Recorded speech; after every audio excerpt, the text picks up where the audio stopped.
বন্ধুরা নমস্কার, তোমরা ভালো আছো? আমি ভালো আছি। চলো মুগের ডাল দিয়ে ফুলকপি দিয়ে আজকে রান্না, নিরামিষ। চলো কীভাবে করছি চলো সেটা দেখবে। গ্যাসটা ধরিয়ে নিলাম, কড়াইটা বসিয়ে দিলাম। কড়াইয়ে একটু তেল আছে, বড়টা করেছিলাম সেই তেল।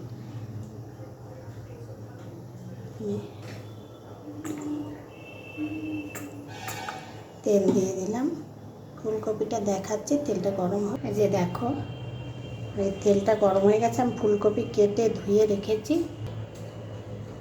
এই ফুলকপিটা দিয়ে রান্না, ওই ফুলকপিটা দিয়ে মুগের ডাল হবে।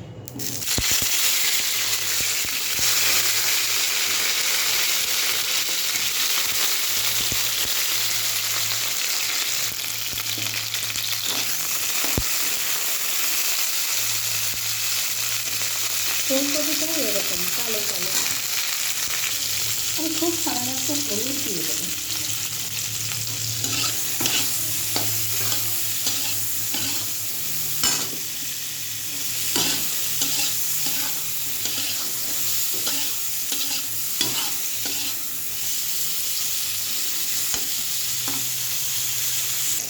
এই যে দেখো হয়ে গেছে আমার ফুলকপিটা ভাজা।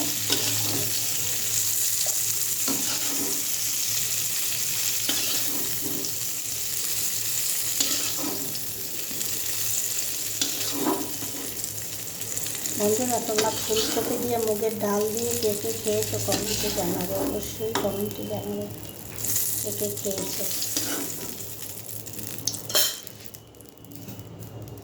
এই মুগের ডালটা আমি বেছে ভালো করে সুন্দর করে আমি রেখে দিয়েছি।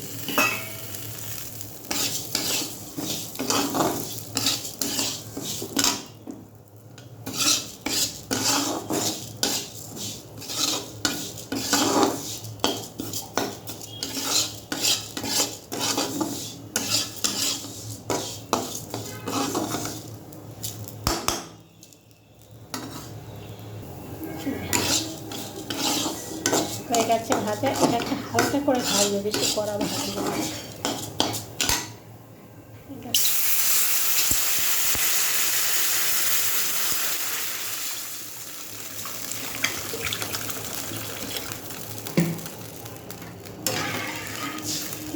সেদ্ধ হতে থাকে।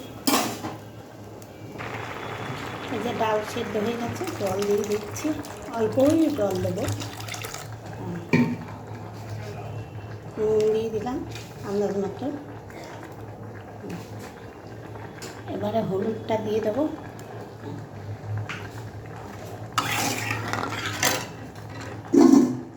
এই যে ফুলকপিটাও দিয়ে দেবো, দিয়ে দিয়েছি। এবার দুটো কাঁচা লঙ্কা ছিঁড়ে দিয়ে দেবো। এই যে দেখো এবার আমি ফোড়ন দিয়ে দেবো। এই যে মিষ্টি দিয়ে দিলাম। তোমরা যদি মনে করো মিষ্টি খাবে তবে দেবে, না খেলে দেবে না, কারণ এটা একটু মিষ্টি মিষ্টি ভালো লাগে খেতে। একটা মুগের ডাল, তার মধ্যে ফুলকপি। এবারে ফোড়নটা দেবো।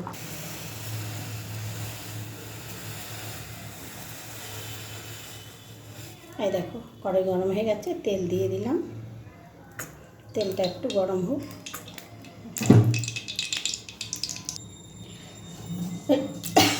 লঙ্কা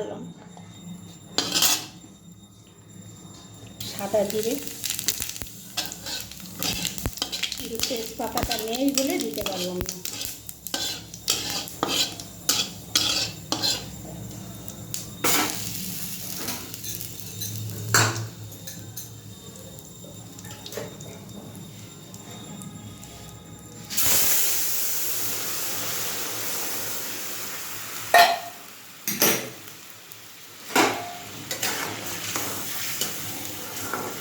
প্রায় নামানো আগে জিরে গুঁড়ো করা রয়েছে, ভাজা জিরে, ওটা দিয়ে আমি নামিয়ে দেব।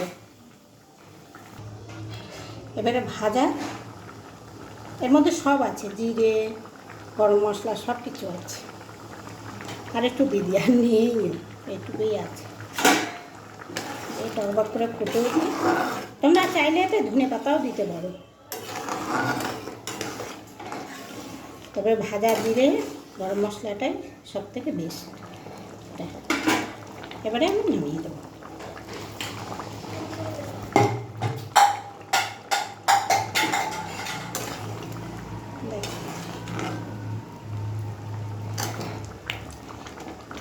আমি গ্যাসটা অফ করে দিলাম। বন্ধুরা, মুগের ডাল দিয়ে ফুলকপি দিয়ে কেমন হলো আমার ডালটা, সেটা অবশ্যই তোমরা কমেন্ট করে আমাকে জানাবে কেমন। আর ডালটা আমি কেমন করলাম সেটাও কমেন্ট করবে। আর কে কে খেয়েছে এরকম মুগের ডাল দিয়ে এই ফুলকপি দিয়ে সেটাও কমেন্টে জানাবে কেমন। ঠিক আছে, রাখছি। একটা লাইক, একটা কমেন্ট, একটা শেয়ার, একটা ফলো করো তোমরা, একটু পাশে থেকো কেমন। ঠিক আছে, রাখছি, টাটা। এবার ডালটা আমি নামিয়ে দেবো। আর তোমরা বাড়িতে এটা করে খাবে, খেয়ে দেখবে কেমন হয়েছে, দিয়ে আবার খেয়ে আবার আমাকে কমেন্ট করে জানাবে।